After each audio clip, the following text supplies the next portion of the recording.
জীবনে অনেক সময় আমরা এটা দেখে থাকি যে আগামী প্রজন্ম সেই কাজটি করে যেটা তার পূর্ববর্তী প্রজন্ম করে গেছেন। একটা উদাহরণ দিই। তাহলে দেখুন, একদিকে আছে মাতা পিতা যারা আজীবন সংঘর্ষ করেছেন ধন অর্জন করার জন্য। তারপর তারই সন্তান তার সাথেই লড়াই করে তার থেকে সমস্ত সম্পত্তি ছিনিয়ে নিল। তারপরে যত সময় অতিবাহিত হয় সেই সন্তানের সাথেও সেই একই ক্রিয়া ঘটতে থাকে। তার সন্তান তার সমস্ত সম্পত্তি ছিনিয়ে নেয়। তাহলে এমন কি সঞ্চয় করবেন যা পরবর্তী প্রজন্মকে দিয়ে যেতে পারেন সেই বিষয়ে ভাবুন।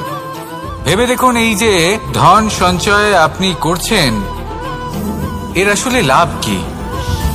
অবশ্যই আবশ্যক, কিন্তু এটাই কি শুধু সবথেকে গুরুত্বপূর্ণ বিষয় যেখানে আপনি জানেন যে আপনি এই সম্পত্তি ভোগ করতে পারবেন না, কারণ এই সমস্ত সম্পত্তি আপনাকে পরবর্তী প্রজন্মের হাতে সঁপে দিতে হবে।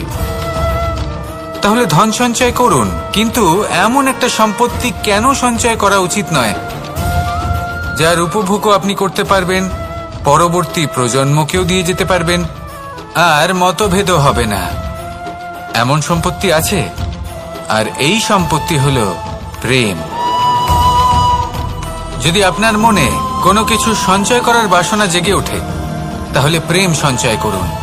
সেটা পরবর্তী প্রজন্মও পাবে এবং সেই প্রজন্ম ভবিষ্যতে ভালোবাসা ছড়াতে থাকবে। আর তখন এই মন সুপ্রসন্ন হয়ে বলবে, রাধা রাধা।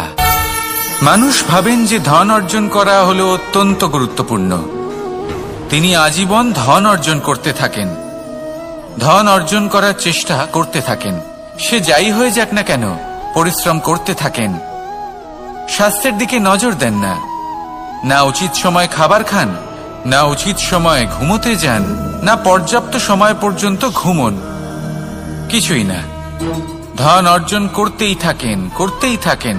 আর কিছু সময় পরে যখন তিনি অসংখ্য ধন লাভ করে ফেলেন তখন তার সাথে ওনার শরীরে অনেক রোগ বাসা বাঁধে। এইসব রোগের উপচার করতে করতে সেই সমস্ত ধন যা উনি অর্জন করেছেন তা তিনি ব্যয় করে ফেলেন। শেষ পর্যন্ত কি হয়? আমরা যেভাবে এসেছি ঠিক সেইভাবেই ফিরে যাই, ধন এখানেই থেকে যায়। দেখুন, একটা অত্যন্ত গুরুত্বপূর্ণ কথা রয়েছে যে আপনার বোঝা উচিত।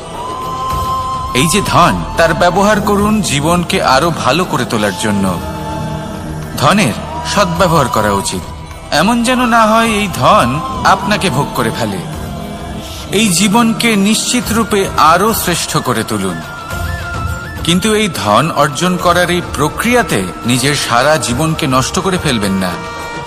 এই জীবন উপভোগ করতে শিখুন, আর আমার সাথে ভালোবেসে বলুন, রাধা রাধা। কথায় আছে, অন্ধকারে প্রদীপ প্রজ্বলিত করলে চতুর্দিক আলোকিত হয়। কিন্তু যদি এই প্রদীপ আমি সূর্যের আলোর সম্মুখে সকালবেলায় প্রজ্বলিত করে রেখে দিই তাহলে কি হবে? আপনি বলবেন যে এটা করে তো কোনো লাভই হলো না। সূর্যের প্রকাশের সামনে এই প্রদীপ আসলে কিছুই নয়। এবার এই চিন্তা ভাবনা প্রত্যেক দিন করতে হবে, আর একটা অমূল্য শিক্ষা পেতে হবে। মনে করুন যে আপনি মহাপুরুষের সামনে বসে আছেন, কোনো মহাজ্ঞানীর সামনে। তাহলে সেই ব্যক্তির সামনে নিজের জ্ঞানের প্রদীপ প্রজ্বলিত করবেন না, নীরব থাকুন, আর সেই ব্যক্তির সূর্যের প্রকাশের মতো জ্ঞান প্রাপ্ত করুন। যতটা পারবেন জ্ঞান লাভ করুন। যদি এমন কোনো সময় এমন কোনো স্থানে আপনি আছেন যেখানে চতুর্দিক অন্ধকার, কারোর কাছেই জ্ঞান নেই, সেখানে নিজের জ্ঞানের প্রদীপ প্রজ্বলিত করুন। এমন করলে দুদিক থেকেই আপনার লাভ হবে। আপনার জ্ঞান প্রাপ্তিও হবে, আর জ্ঞানের সঠিক প্রয়োগও করতে পারবেন। আর এই মন প্রসন্ন হয়ে বলবে, রাধা রাধা। মানুষের মধ্যে একটা বিচিত্র প্রবৃত্তি থাকে, অন্য সকলের বিষয়ে, তাদের জীবনের বিষয়ে, তাদের ব্যক্তিত্বের বিষয়ে, তাদের ভবিষ্যতের বিষয়ে অনুমান করা। এটা হলো অনুচিত। কারোর অতীতকালকে দেখে লোকে ভবিষ্যৎ বলে দিতে পারেন, বর্তমানকে দেখে ভবিষ্যতের বিষয়ে অনুমান করে ফেলেন।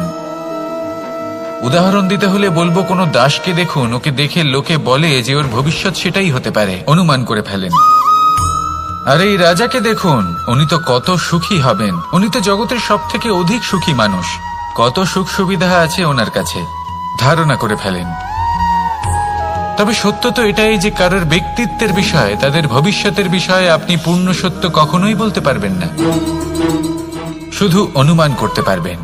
আর এই অনুমান করে সত্যি কোনো লাভ হয় না, কারণ এই কাল সেটা হলো অত্যন্ত শক্তিশালী। কালো থেকে কালোতর কয়লাকেও হীরেতে পরিণত করতে পারে, অনেক বড় বড় রাজাকেও বিদূষক বানিয়ে ফেলতে পারে এক মুহূর্তেই। তাহলে আপনি অনুমান করে কি লাভ? কি পেলেন অনুমান করে?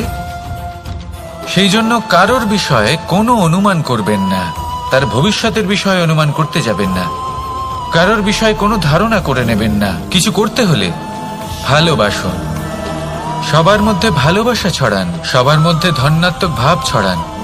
এই মন প্রসন্ন হয়ে বলবে রাধা রাধা। কেউ বলে জীবন খুব ক্ষণস্থায়ী, কেউ বলে জীবন হলো একটা সুন্দর স্বপ্নের মতো, আবার কেউ বলবে জীবন হলো এক কঠোর সত্য। কিন্তু জীবন আসলে কি? জীবন হলো আপনারই প্রতিবিম্ব, একটা দর্পণ। অর্থাৎ আপনি জীবনকে সেইভাবেই পাবেন যেরকম আপনি নিজেকে প্রতিপন্ন করবেন।